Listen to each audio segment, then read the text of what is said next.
अगर कोई लफ्ज़ याद कराता है तो उसको भी रोकने का इसमें प्रावधान किया गया है। कैसे हैं मेरे प्रिय भाई और बहनों, आप सभी को मेरे ओर से जय यीशु।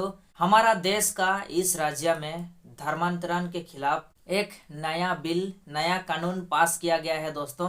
चलिए हम लोग सबसे पहले उस छोटा सा वीडियो क्लिप को देखते हैं और जानने के लिए कोशिश करते हैं कि जो नया कानून या फिर नया बिल पास किया गया है उसमें धर्मांतरण को लेकर क्या कुछ कहा गया है और जो लोग अपना स्वेच्छा से धर्म परिवर्तन करना चाहते हैं उनके लिए क्या कुछ करना पड़ेगा इस कानून के तहत, इस नया बिल के हिसाब से।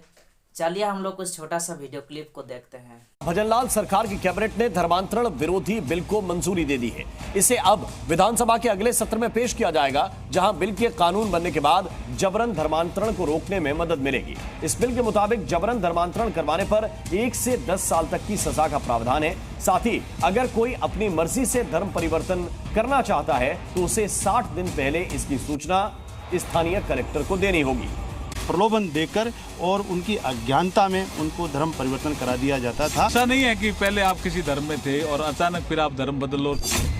राजस्थान में धर्मांतरण गिरोह पर चलेगी तलवार। अगर कोई लफ्ज़ याद कराता है तो उसको भी रोकने का इसमें प्रावधान किया गया है।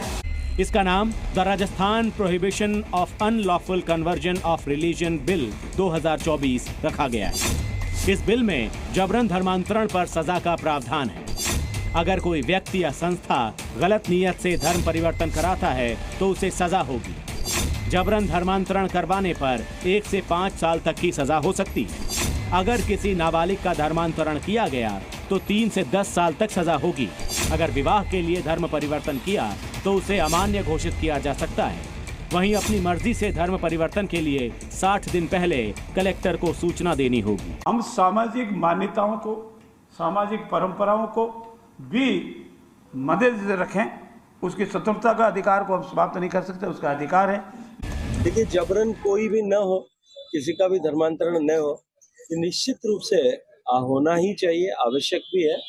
और इस तरह का कानून राजस्थान की सरकार लेकर के आ रही है, तो मैं उसका स्वागत। के कुछ राज्यों में पहले से भी ऐसे कुछ कानून हैं। राजस्थान सरकार की कैबिनेट ने भी आज उस फैसले को मंजूर किया है। सुप्रीम कोर्ट भी हमारा अभी 2-3 दिन पहले कह चुका है, आपके ध्यान में ला रहा हूँ एक केस में, कि ऐसा नहीं है कि पहले आप किसी धर्म में थे और अचानक फिर आप धर्म बदल लो और फिर आप कहे तो फिर मैं तो वापस मेरे पूरे धर्म में आ गई। ये कोई ऐसा नहीं होना चाहिए।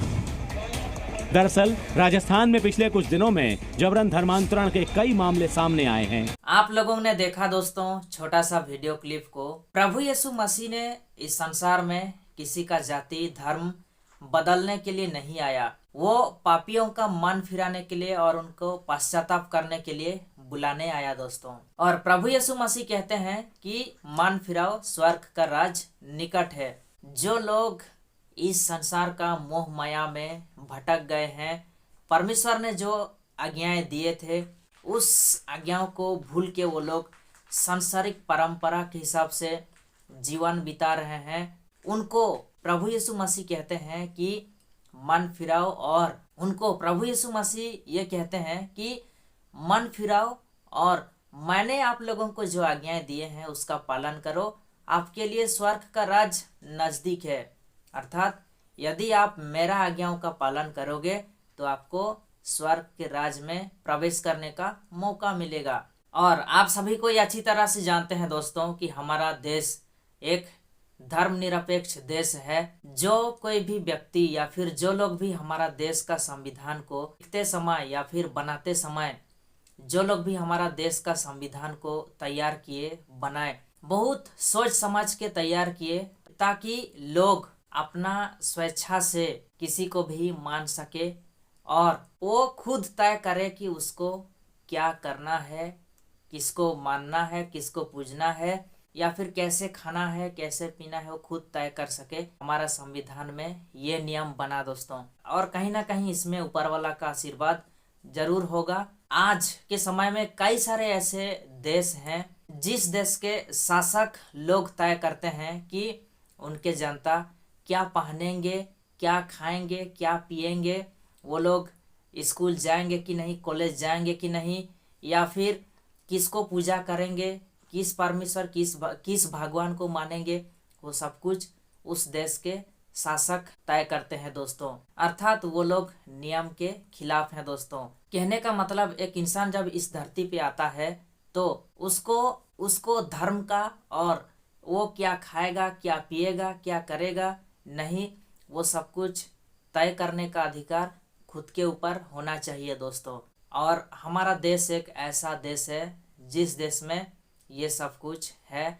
हम फ्रीडम, स्वाधीनता के साथ में रह सकते हैं, घूम फिर सकते हैं, और हमारा ज़िंदगी में हमें क्या करना है, क्या नहीं, किस भगवान को मानना है, किसको नहीं, हम खुद तय कर सकते हैं। इसलिए हमारा देश एक सर्वधर्मिक और धर्मनिरपेक्ष देश है दोस्तों। लेकिन आज कई सारे बड़े बड़े नेता लोग यही सोचते होंगे कि यदि संभव होता जो आर्टिकल 25 है उसको ख़त्म कर दिया जाता, यदि संभव होता। और इस प्रकार से प्रयास तो चल रहा है दोस्तों ख़त्म करने के लिए, और इसलिए इस प्रकार से एक एक बिल, कानून तैयार किया जा रहा है। लेकिन फिर भी जो आर्टिकल 25 है उसको कोई ख़त्म नहीं कर सकता है दोस्तों, क्योंकि एक बार संविधान बन गया है सो बन गया है। बिल या फिर कानून तैयार किया जाए, लेकिन जो धर्म मानने का स्वतंत्रता है उसको कोई रोक नहीं सकता। मैं चाहता हूं कि आप लोग इस वीडियो को ज़्यादा से ज़्यादा लोगों तक शेयर करें। चलिए फिर हम लोग मिलते हैं नेक्स्ट वीडियो में। सभी को फिर से एक बार जय यीशु, धन्यवाद।